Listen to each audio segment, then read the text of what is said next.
توجه. سقره بسوی مطرح گفته استم 2 ساعتی و 1 ساعت میاری این میلاد به کفای تر زمان یک چوه بگی به خونه رو بیو آی کاش کیو چه نشستم مردمانه روزهای نزدیک آلبوم نوین سراینده جوان نعیمجان سیدعلی با نام اوچاجون با فروش میبرد. آی وای خدا گوشی مرا کار میکن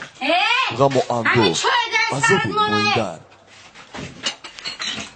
وای من دختر 2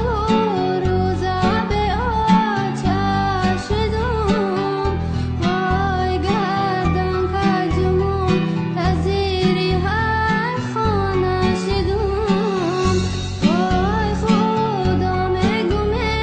هیچ کس به آتش نشود وای دردی سری هم اما و هم خاله شدم دیداری اوچا اوچا گیره و 2 چشم سردی دومه از او پای به اوچا گیره فهمیدمش به اوچا رای میگن یتیمی پشتی در علای شیرین مودا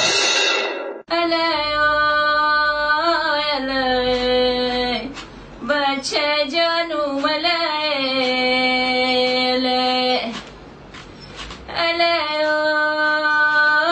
الهی اوچا جون